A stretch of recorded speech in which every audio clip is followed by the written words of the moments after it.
Hello everyone, Assalamu alaikum ladies and gents, and welcome back to the Ramadan Chronicles. This is episode 3, and today we're going to be making the one, the only, the chicken shawarma. We cannot have a series like this and not include one of the best dishes in the world. Today we're going to be trying this out using our homemade Lebanese pita bread. I made another batch yesterday, it went much smoother than the initial time and results just as great. Now while I do usually try to find smaller creators to support them, I couldn't find a single low view small channel chicken shawarma recipe because there are hundreds of tutorials out there and every single one of them has like hundreds of thousands of views. So I picked one of the best ones that I could find judging from the comments and the overall outcome from the video. And today our recipe is by, don't mind my tripod, we're back with the water bottle and the key, is by Middle Eats. Now this guy has so many great looking recipes on his channel, so I really want to try one at some point, and here we go. The time has finally come.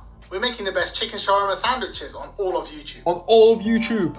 Let's go. So in this video, he discusses 3 different cooking styles. One, by first chopping the chicken and putting them on skewers in the oven so they're a bit elevated. 2, pan frying them whole and then chopping them. And 3, chopping them first and then pan frying them. I'm going to do a hybrid of these. I'm going to cut them into strips first, like this method, but then put them on a wire rack in the oven under the grill, like this method. So I'm going to combine these two, because he says this is good for the crispiness, but it dries out a bit, and this is good for the juiciness. So hopefully I'll get the best of both worlds, because I'm way too lazy to do his method here. Once you've sliced your thigh, take one of the skewers and we'll insert it on one side of the thigh. Use the other side he does this end. for the whole Chicken thing, thigh, every single chicken and then thigh.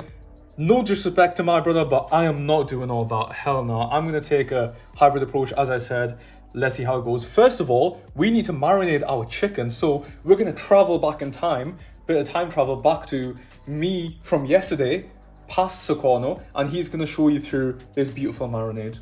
The first thing he does is grinds 4 bay leaves in a mortar and pestle. I don't have a mortar and pestle, so I'm just going to try to chop them up and see whether that works. I've never added bay leaves to a chicken marinade before. Okay, they're so crackly that this is surprisingly actually kind of doing something, maybe. Okay, I think this is realistically as fine as I can go. Now this will be my vessel for the dry spices, and I bought this very recently, yesterday actually. It has measurements relative to 1 cup. I am now equipped with an arsenal of both metric and imperial cookery units. Alright, now this guy busts out every single spice in existence, which I'm very excited about considering my recent bulk purchase of spices. First off, we're going to start with 2 teaspoons of salt.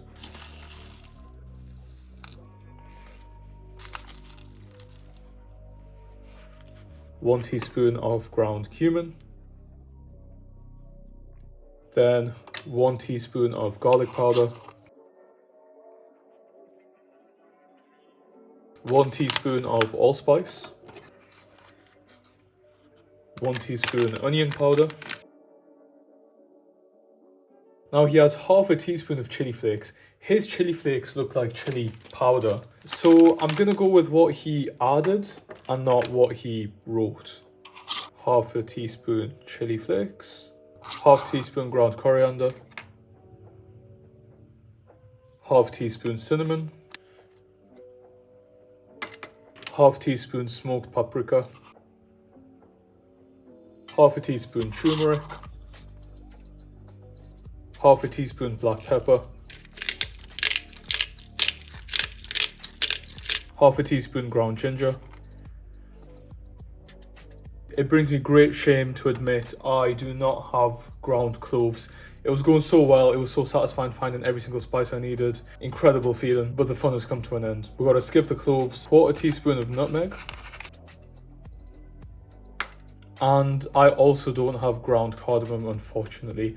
I'm sorry, we were so close, I let you down with 2 of the ingredients. The thing is, I do have whole cloves and whole cardamom.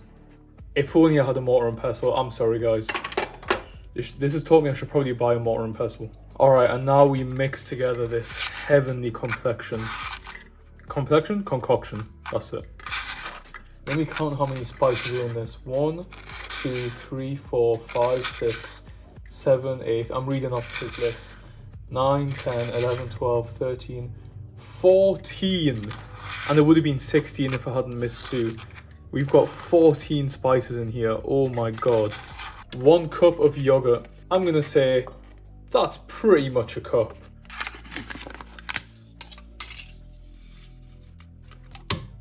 Look at that. I don't know if that was disgusting or satisfying, but very clean. Now he added 3 tablespoons of freshly squeezed lemon juice. All right. Ooh, love the smell of lemon. All right, let me just squeeze as much as I can in here. I don't even know if I'm gonna get 3 tablespoons out of a lemon. I guess it is a good experiment to see how much lemon juice you get from a lemon, because I have 0 indication. Okay, let me just use some of that powerlifting strength. All right, put your bets in, guys. How many tablespoons of lemon juice do we get from 1/2 lemon? Okay, this seems like 1.5 tablespoons, so I'm just going to squeeze out the second half as well. Yeah, I would say 1 whole lemon gave us around 3 tablespoons. Okay, I'm just going to pour this in. I was curious about the lemon because he then says to marinate it overnight, but I thought the acidity of the lemon is bad to marinate for a long time. But hey, what do I know? He's the true Middle Eastern guy. All right, he then follows up with a tablespoon of white vinegar. I spent so long today trying to look in Kaufland for white vinegar. Couldn't find it anywhere. Unfortunately, we're gonna have to skip that as well. I don't know how important it is. I've seen it in multiple recipes, but then I've also not seen it in multiple recipes. So hopefully we'll be okay and it'll still taste great. Then we add 1 tablespoon of olive oil. All right. And then he adds in 4 to 6 minced garlic cloves. Wait, rather than minced garlic and garlic powder? Huh. There's 5. How odd.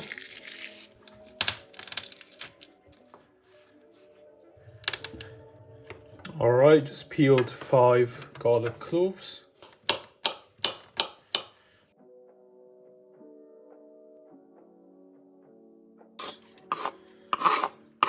He then admits he forgot to add 4 tablespoons of tomato paste at this point. So we will heed his advice and we will add in our tomato paste. Now this is hot pepper paste, which is good because the golden balance in his shawarma recipes always adds hot pepper paste. So this will be good. It'll be like a combination of recipes and I'm very excited to try it. It's one of these. Let me just, oh, let me try this. Ooh. Damn, that's got some spice to it, man. What the hell? I like that. 4 tablespoons of this, god damn. He adds what looks like a lot less than 4 tablespoons, and this is quite strong. So I'm gonna take some liberties here and only add, there's 1. I'm only gonna add 2, which is the entire tube. Excellent, because this is really quite strong and a lot more strong than regular tomato paste. Okay, and now I will add in our harmonious, beautiful spice blend. Oh man, look at that. You've heard of Lebanese 7 spice, but have you heard of this man's 14 spice? I bet you haven't. There are like 300 different flavors here in this single marinade. Look at the color on this. That looks phenomenal. Okay, I'm really curious. I'm gonna give this a little taste. Oh man. Oh, that is strong as hell, but that is amazing. I think I made a very good choice not putting in 4 tablespoons of that pepper paste, because that is still pretty strong in this. And now we move on to our 1 kilo of boneless, skinless chicken thighs. Okay, so this man butterflies his chicken thighs. So he takes a chicken thigh and he basically flattens it out. Yeah, and then, ow. How the hell did I just stab myself? On the topic of pronouncing names with the accent of their origin, like shawarma instead of shawarma, mate. Can I get a shawarma? My opinion is always it's more proper, respectful, appropriate, whatever, to use the accent because it's more representative of that thing. But it's weird because some words you'd sound strange if you did pronounce them in the original native way. For example, it would be quite strange if you said, "Oh, can I please have a croissant?" instead of "Can I please have a croissant?" Even though in the French accent you say croissant. Pain au chocolat is actually a bit more societally accepted, actually. But if I'm talking about, for example, the Polish delicacy pierogi, I'm gonna say pierogi. I'm not gonna say, "Oh, you know what I really love? Pierogi." I'm not gonna anglicize words for the sake of anglicizing them if I can pronounce them how they should be pronounced, you know? Maybe this is a controversial opinion, I don't know. But I just think there's nothing wrong, there's no like, whatever people say, cultural appropriation, whatever, I don't know, with saying a name of a thing how it is said by its origin. Shawarma, like arayas versus arayas, pita versus pita, like, you know, obviously in English you pronounce it pita, like pita bread. But you know, in my family we've always called it pita. So I've gone on such a random tangent while butterflying this chicken. But the butterflying is going well. All of these, I didn't know that you could flatten out a chicken thigh this much. It's really quite beautiful. Another example, like the Indian cheese, paneer, right, is how it would be pronounced if one were English, like had a British accent, paneer. I say paneer or paneer because it's pronounced with the Indian, like the rolled R, right? And like, I'm not Indian, you know, many people would say close enough, but if I can say it the way it should be said, why shouldn't I, you know? "Oh, can I get some paneer, please?" Nah, what the hell? "Can I get some paneer, please?"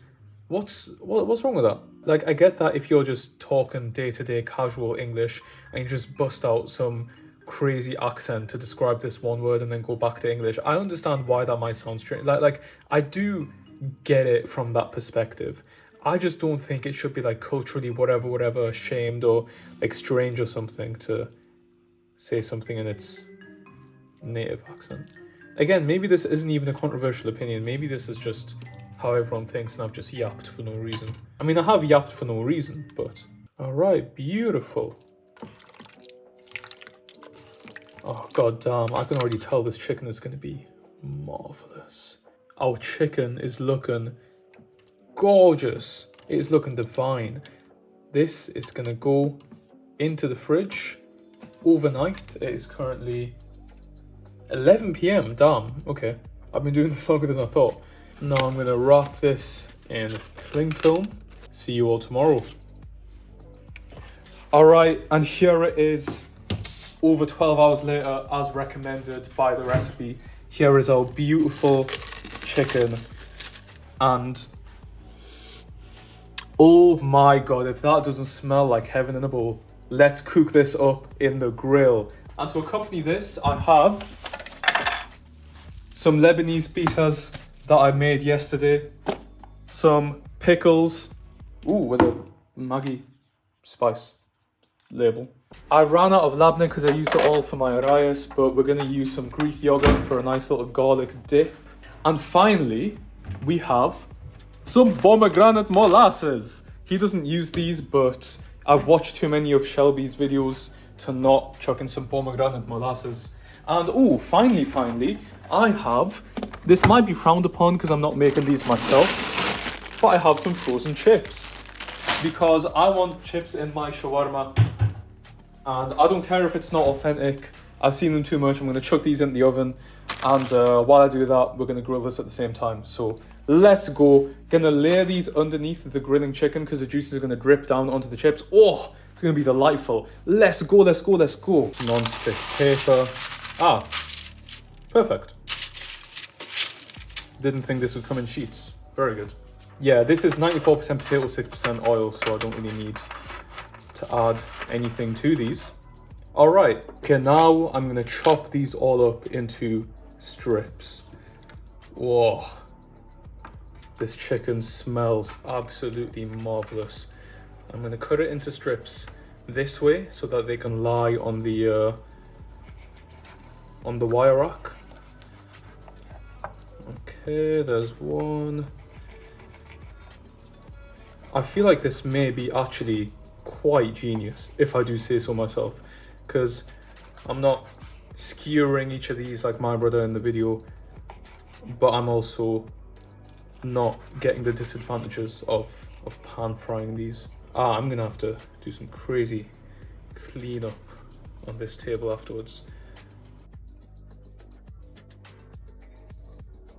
Now, I would have thought it would be more flavor infusing to marinate it after having chopped up the chicken, but this guy has all the authority here.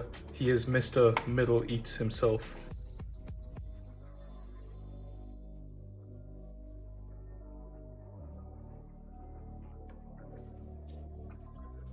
Now, I don't have any more space on my tray, so I'm going to leave it there. I've still got two chicken thighs in there, so I'll probably cook them up at a later date. This beauty is how my wire rack is looking. Doesn't this just look absolutely delightful? 250 grams of chips. Here we go. I'll put it on the... Whoa. Ooh, let's go. Okay. Okay, he said take it out after 3 to 5 minutes and flip the chicken. Oh, yeah, baby. Look at these. Now we gotta flip all of these over. Let's go. These go back in for another 5 minutes. Okay. No, my tripod. My lamp with my phone sellotape to it. Let's go, baby. I'm gonna put them on the higher grill now, not the lower one. Boom. Let's go. See you in another 5 minutes. And while that happens, I'm gonna bring you back over here so we can prepare our garlic sauce, which I'm gonna make from 200 grams of Greek yogurt. Let me just pour that all in there. Now, I know I should be using Doom or Shatta, but I've looked all over this damn city. I cannot find any Doom or Shatta. To be fair, I probably could have ordered some online, now that I've thought about it for more than 2 seconds. But it's okay, we can make our very own, probably not very good, garlic dips. Not everything has to be super duper authentic.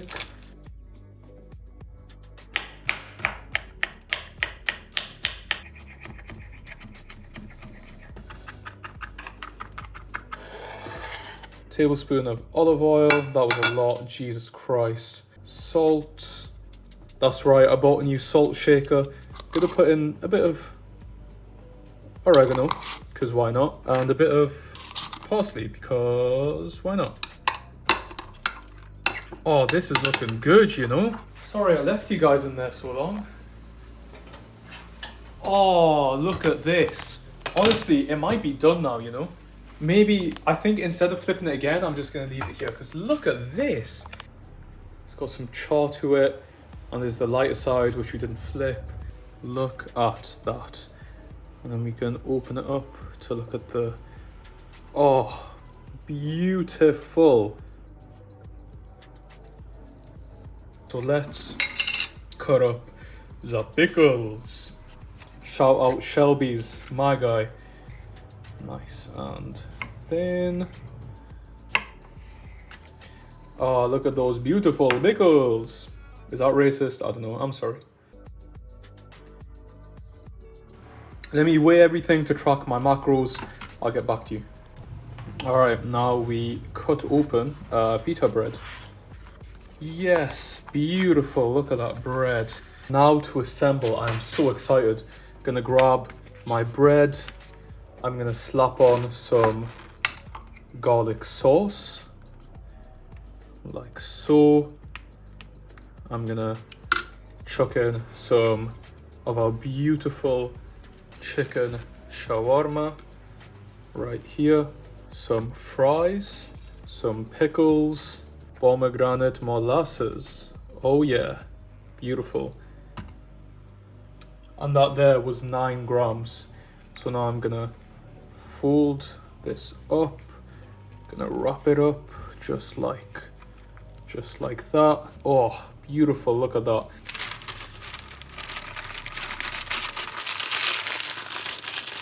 I know this isn't the proper way to wrap it, but this is the best you're going to get from me. Let's chuck this in the grill.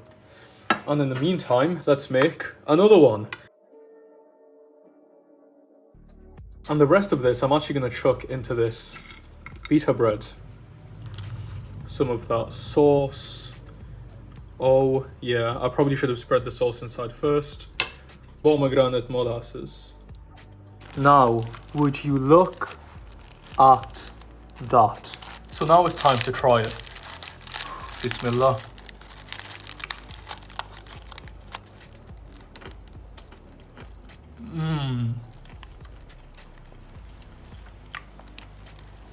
Wow. I know I've been giving the same reaction to every recipe, but wow. My God. Wow. The crunchy bread, the crispy chips, the chicken is so juicy. That sauce is really needed. You have to have a sauce with this because the sauce gives the chicken a kind of creaminess. I feel like the hybrid method with the cooking, it really worked. If only I'd kept it for a little bit less time in the oven, I think the chicken would be perfect. I think it's a little bit too charred for my liking. So guys, it's the next day and I've just chucked these 2 leftover marinated chicken thighs in the grill and they've just come out, and I feel like this is the perfect texture that they should be, because look at how golden and soft they are. Inside, they're perfectly cooked. I feel like I've taken out at just the right perfect time. They're so soft. That is gorgeous. I just want to share because this looks divine.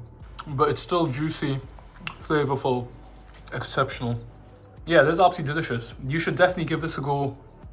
If you guys find any other recipes for shawarma that you want me to try instead, any alternatives, I'll give it a go. But this here, this is very difficult to beat. It's 2:27 in the morning. I got a sudden urge to edit, but I completely forgot yet again. We gotta give this guy a lot. Oh, I already did it. And we gotta hit that subscribe. Hell yeah. Middle Eats, you the goat for real. Hooking us up with this incredible shawarma recipe. Thank you very much, brother. Keep it up. Thank you all very much for watching, and I'll see you back for episode 4.